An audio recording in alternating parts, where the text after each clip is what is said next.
Did this ever happen to you?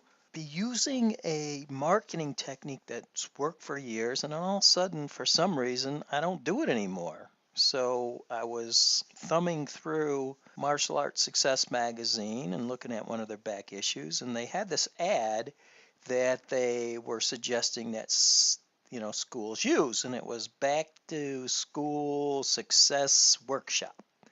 And I said, darn, man, that reminds me of a very effective marketing campaign that I used to use, but for some reason I don't do it anymore. So I'm going to suggest that you use this particular kind of thing.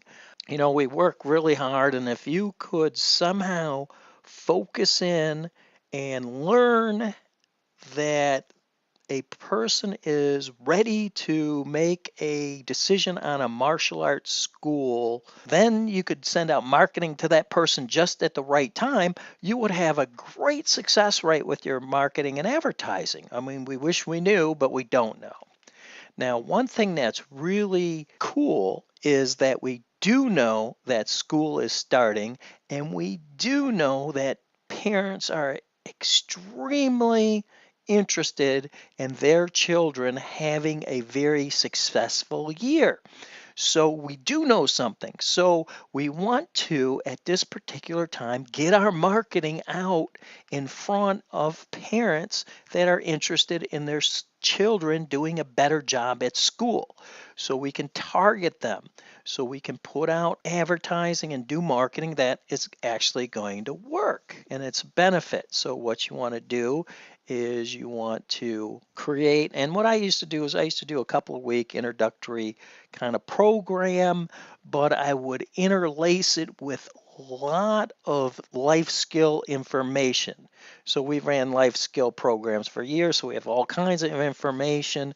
So we would put that into the program. So we would talk about, you know, goal setting, motivation, self-discipline, honor, respect, and all those type of things.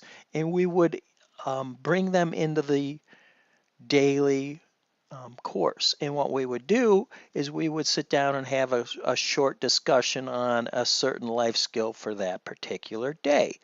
And then we would talk about it and use examples of it throughout that class. So if we were doing goal setting, the whole class would be interlaced with the different verbiage discussions while we were teaching class. Now, another important thing to do is we would give the children homework and, simple homework, but what they would go home and have a discussion. So if that today's discussion was on goal setting, we would create a specific question about goal setting that the child would have to go home and have like a 5-minute conversation with the parents. Nothing big, but what it did is it put us right in the parents' face about the different kind of things that we are showing their children in class, because how many times does a parent drop a kid off and go run an errand while you're teaching class? They're not there to see the great job you're doing. So you want to show them, and this homework will show them. So that's a very important thing. Now, another thing that's important is the end of class is where you have the most parents. So if they did drop their children off, they come in to pick up their children. They usually watch the last few minutes of class.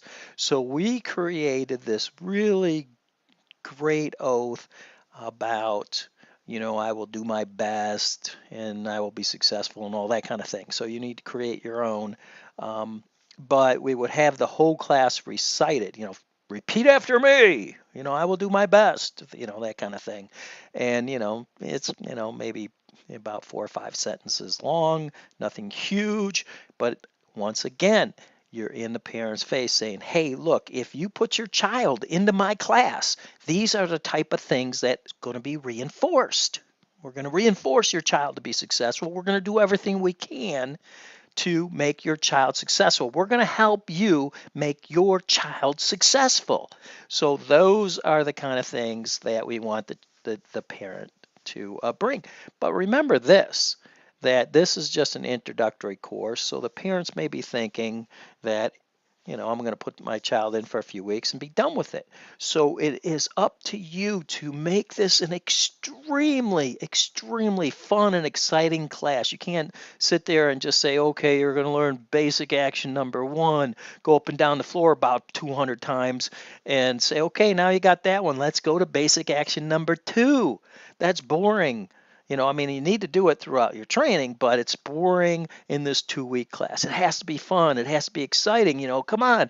If you're going to teach a center punch, get them on, fight. Get out that punch. 1, 2, come on, let's go down. Give me, 5 push-ups. Get back up. Go crazy with your excitement in your voice in the training procedures. It's just got to be fun. It's only an introductory course, so they don't have to come out of there knowing a ton of martial arts. So make it fun. So now, if you make that a fun and exciting class, the children will go home and beg their parents, please, please, please, sign me up, sign me up. So if they are begging their parents to sign up and you did your good job about showing the parents that you teach these life skills and that you have a success orientated program, well, then you will have a high percentage rate of bringing these children into the full-time program. This is a simple, easy thing to do. It's successful. It's a way to put out marketing that you can actually expect some kind of return on, and it's easy to get new students if you do it the way we just discussed. So it's a great program. You need to do it, and do it this year, and then don't forget to do it next year. So I'm going to get back on that. So as always, good luck to your school, and I wish you the greatest success.